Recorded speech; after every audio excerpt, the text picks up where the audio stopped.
News 18 Urdu digital platform पर आज हम बात करने जा रहे हैं दुनिया के सबसे पेचीदा, सबसे कॉम्प्लिकेटेड कॉन्फ्लिक्ट की। आदाब, मैं हूं मुनाज़ा शाह। बात कर रहे हैं आज इसराइल फ़िलिस्तीन कॉन्फ्लिक्ट की। जी हाँ, पूरी दुनिया को ही इस वक्त मालूम है कि इसराइल गज़ा में किस तरह के हालात बने हुए हैं, जंगी सूरत हाल बने हुए हैं।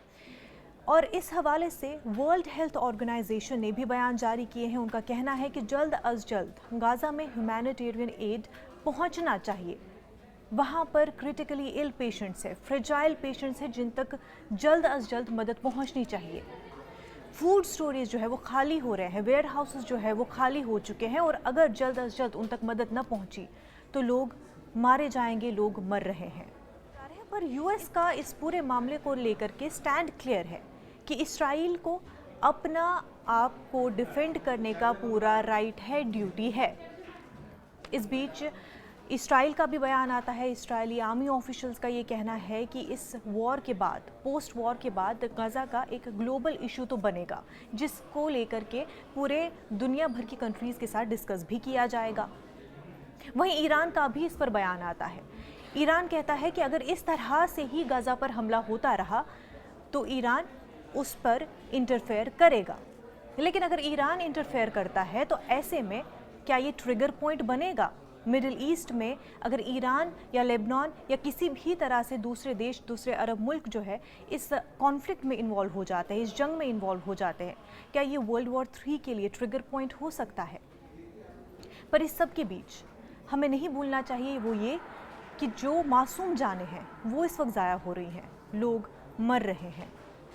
हिजबुल्लाह का ये मानना है, ये कहना है, उन्होंने ये स्टेटमेंट रिलीज़ किया है कि लेबनान से जो हिजबुल्लाह है वो इसराइल पर अटैक कर रहे हैं, और इस तरह से लगातार लेबनान की तरफ से, यानी कि हिजबुल्लाह की जो बेस बनी हुई लेबनान में, वहाँ से अगर हमला होता रहा तो फिर इसराइल लेबनान पर भी हमला करेगा और ये फैलता जाएगा सीरिया और दूसरे मुल्कों में भी। ये जो तमाम हालात इतने कशीदा बने हुए हैं, इस बीच आगे अब क्या हालात बनेंगे, कैसे सूरत हाल रहेंगे, इस सब के लिए ये जानना ज़रूरी है कि ये सब शुरू कहाँ से हुआ। आज जो पूरी दुनिया है वो दो हिस्सों में ज़रूर बटे हुए हैं, हर एक ने अपना अपना साइड लिया हुआ है। कुछ जो मुल्क है, कुछ जो लोग हैं वो ये कह रहे हैं कि इसराइल को पूरा हक है कि वो अपने आप को डिफेंड करे, उन पर हमला हुआ है। तो दूसरा पहलू इसका ये है कि फ़िलिस्तीन पर जो लगातार ऑपरेशन हो रहा है, जो जुल्म सितम हो रहा है, तो उनको भी पूरा राइट है अपने आप को बचाने का, अपने आप को डिफेंड करने का, क्योंकि पूरी दुनिया जो है उनको भूल चुकी है। ऐसे में क्या ये जो पूरा मामला है ये रिलीजियस मामला है, क्या ये जियोग्राफिकल मामला है? इसमें सही कौन गलत कौन? अगर हमास, जिसको हम टेररिस्ट ऑर्गेनाइजेशन कहते हैं, वो गलत है और है, जिस तरह से हमला किया गया वो गलत है, पर इसराइल जो लगातार बच्चों को भी निशाना बना रहे हैं, सिविलियंस पर हमला कर रहे हैं, तो क्या वो सही है? अब इस पूरे पेचीदा मामले को हम किस तरह से समझें, और इसको समझने के लिए हिस्टोरिकल बैकग्राउंड जानना बेहद ज़रूरी है, और आज के इस एपिसोड में हम वही जानने की कोशिश करेंगे। 1500s में फ़िलिस्तीन पर राज करता था ऑटोमन एम्पायर, यानी कि फ़िलिस्तीन पर कब्ज़ा था ऑटोमन एम्पायर का, और इस दौर में फ़िलिस्तीन में मुसलमान ही नहीं, ज्यूज़, क्रिश्चियंस सब रहते थे। पुरअमन तरीके से हर तबके के लोग फ़िलिस्तीन में रहते थे। लेकिन 1800s में जब बात करते हैं कि किस तरह से दुनिया में ज्यूज़ का प्रोसिक्यूशन स्टार्ट हुआ, यहूदियों के लिए दुनिया भर में जीना मुश्किल होता गया क्योंकि उन पर जुल्म सितम बढ़ते गए। ऐसे में एक आइडियोलॉजी जन्म लेती है जहाँ पर ज्यूज़ का ये मानना है कि उनके लिए एक अलग अलहदा मुल्क उनके लिए होना चाहिए, एक अलग नेशन होना चाहिए जहाँ पर वो अपने आप को महफूज रख सके। इस आइडियोलॉजी को नाम दिया गया ज़ियोनिज़्म का। और उसके बाद जब हम बात करते हैं आगे बढ़कर, स्विट्ज़रलैंड में एक कॉन्फ्रेंस भी होती है, पहली कांग्रेस जो है बुलाई जाती है, जिसमें ये बोला जाता है कि अब जो है ज्यूज़ के लिए एक होली नेशन का क्रिएशन होना चाहिए, यानी कि इसराइल को बनाया जाना चाहिए। ये होली नेशन कहाँ है? ये फ़िलिस्तीन में है। ऐसे में शुरू हो जाता है वर्ल्ड वॉर 1। यूके, फ्रांस एक साथ है इस वर्ल्ड वॉर 1 में, लेकिन अब ऑटोमन एम्पायर को हराने के लिए इनको साथ चाहिए अरब ममालिक का। फ़िलिस्तीन एक अरब ममालिक, और इनको ये कहा जाता है अगर आप हमारे साथ एकजुट हो जाते हैं, अगर आप हमारा साथ देते हैं और ऑटोमन एम्पायर के अगेंस्ट हो जाते हैं तो आपको आज़ादी दी जाएगी, यानी कि आप अपना मुल्क जो है खुद उस पर राज कर सकेंगे, इंडिपेंडेंट हो जाएंगे, आपको फ्रीडम दिया जाएगा। इस वादे के साथ, इस भरोसे के साथ कि उनको फ्रीडम दिया जाएगा, अरब ममालिक इंक्लूडिंग फ़िलिस्तीन साथ देते हैं फ्रांस, यूके का, और ऑटोमन एम्पायर हार जाती है। ऐसे में यूके और फ्रांस ये डिसाइड करते हैं कि अब वो इन अरब ममालिक को आपस में ही बांट लेंगे। इनको कोई फ्रीडम नहीं दिया जाता, बल्कि आपस में बांटकर इनको कॉलोनियल स्टेट्स बना दिया जाता है।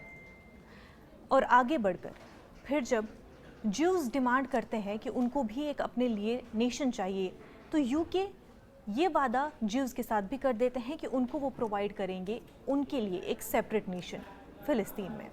यहाँ पर दो चीज़ें हो जाती हैं। यूके जिसने पहले से ही वादा कर रखा था फ़िलिस्तीन से, अरब ममालिक से, कि उनको उनका नेशन जो है, उनका मुल्क जो है वापस दिया जाएगा और एक इंडिपेंडेंट मुल्क के तौर पर वो वहाँ पर रहेंगे।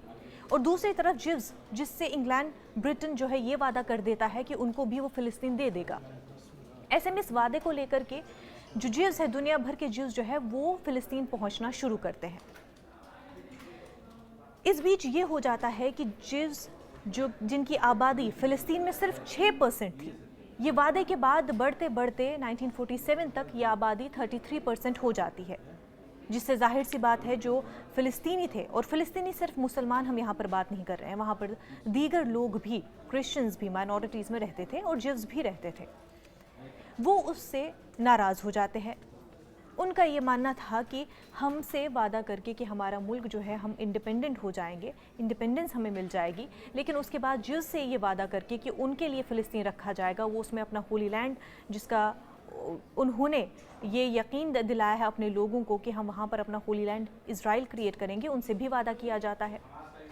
ऐसे में वर्ल्ड वॉर 2 आ जाता है और जर्मनी को हराया भी जाता है, होलोकॉस्ट हो जाता है। होलोकॉस्ट की वजह से और भी ज्यूज़ में एक बेचैनी से पैदा हो जाती है कि वो कहीं पर दुनिया में कहीं पर भी महफूज नहीं है, उनको अपना एक सिक्योर लैंड चाहिए।